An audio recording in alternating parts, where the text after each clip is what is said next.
Хоол, найз, баримын зэрэг зохиолуудыг бичсэн Тринити зохиолчийн дараагийн шинэ аимшигын зохиол болох Арын байшингийн эмэгтэй.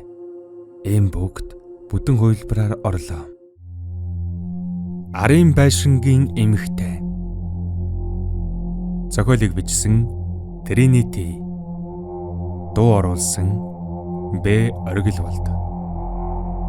2025 он. 6 дугаар хэсэг.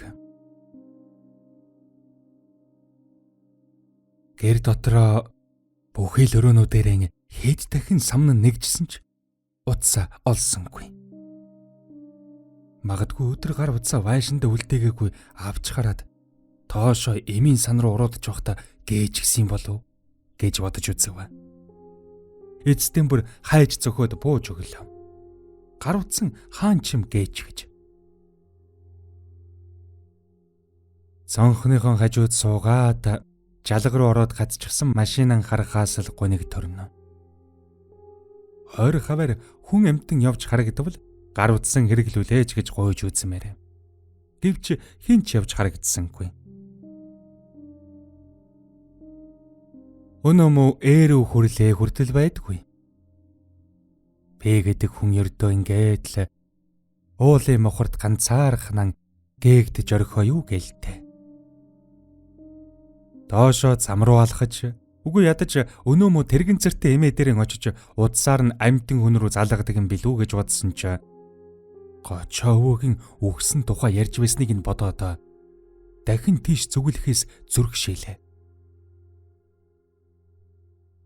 Угаасан гიშгэх тоолонд хөлийн шагаа айхтар өвдөлт мэдрээд байгаа болохоор зүгээр л энэ чигтэн зоригоо хүлээх нь илүү амар санагдана. Магадгүй найз минь ингэсгээд юу юугүй хүрээд ирэх юм билүү гэсэн бодол төрнө. Яг хизээ гэдгийг хэлээгүйч зоригоо маань би очноо санаа зовлтгүй гэртээ байж угаараа гэсэн болохоор түүнийг хүлээж ил байхаас өөр замгүй. Нөхөрлөж явсан энэ олон жилийн хугацаанд зоригоо нэг ч удаа худлаа ярьж байгаагүй болохоор түүний ирнэ гэсэн үгэнд эргэлзэх шалтгаан надад огтхон чалга. Гадаа харанхуй болж хараахан болоогүй ч оржин тойрон ерөнхийдөө бүдэг бадагхан. Би цонхорон гадаг ширтэн зоригоог ажиллагын машин унаад хүрээд ирэхийг нь тэсэж ядан хүлээсээр.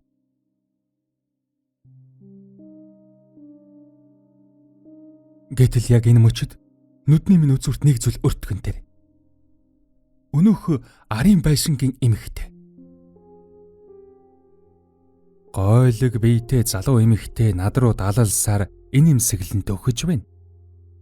Гэхдээ энэ удаад түүнээс гоё сайхан зүйл юу ч мэдрэгдсэнгүй.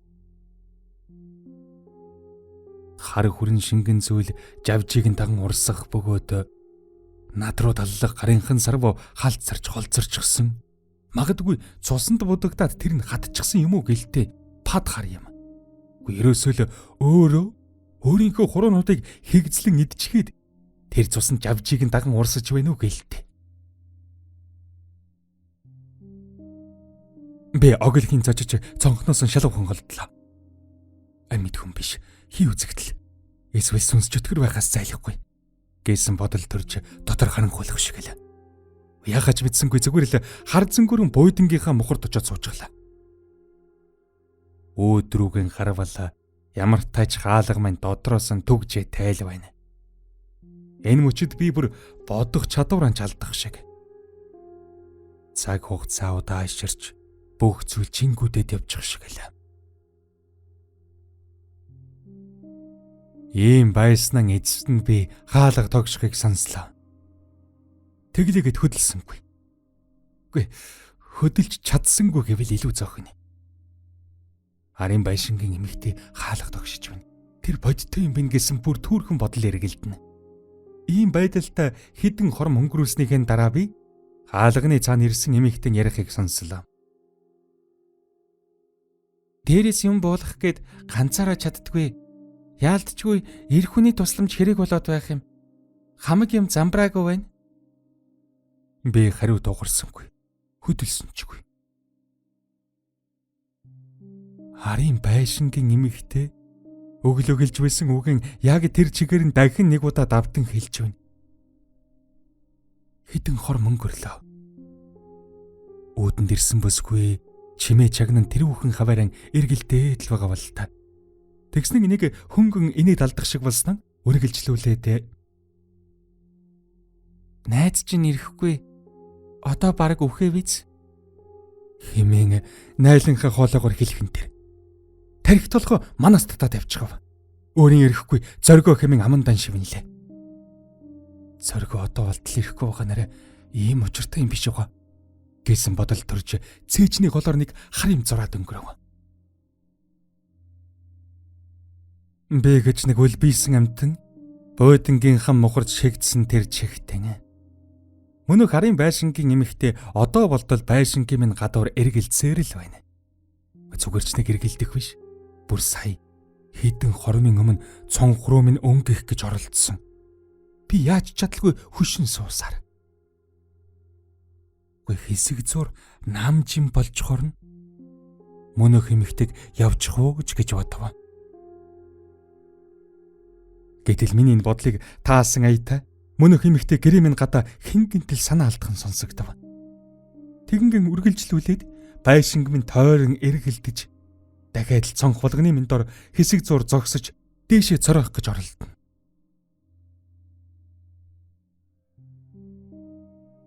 Энэ бүхэн бодитор болж байна гэдэгт үнэндээ л итгэж ядмаар. Ингээд бодлоггүй мөнх эмэгтэй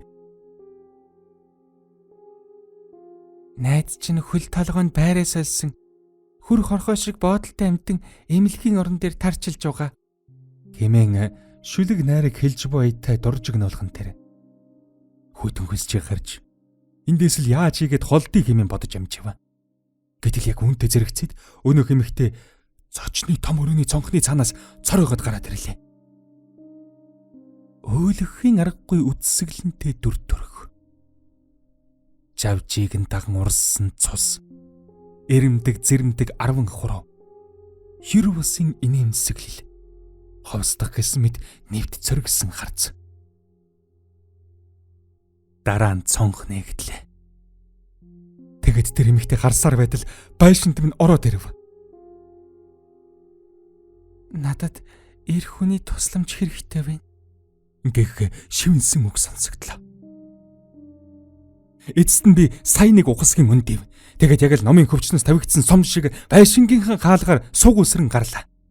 Өнөө хөлийн өвдөлтөнд ч мартаж орхиж, толгойд төрж буй ганц бодлол ердөө л энэ эмэгтэйгээс хурдхан холдох минь гэдг л байв. Гэтэл гай дайрав. Хурдхан шиг л холдох, зүгтах гэдэг дээр төвлөрсөн байснаас болоод ч тэр байшингийнхан довжоноос уруудахтан хөл алдаж шатны уруу өнхөрчхөн тэр. Шатны эрмэг толгойгон хүчтэй зогсноос болоод манараа тавьчихлаа. Өөрийнхөө шатны ёроолд гулдан хэвтэж байгаахан анзаарч босхыг завдсан ч чадсангүй. Хамаг бие суларч нүд харан хуйлсаар эцэстэн ухаан балардаж байгаахан бүр түүрхэн анзаарав.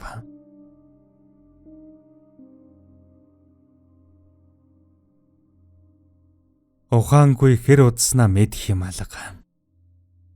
Ямар тач эцэст нь хэнэгэн хүн миний ингрээс чанган сэгсэрч босгохыг оролдоод байгааг там том ухаарав. Нүдэн хагас дутуу нээгээд харагчмаа боллоо.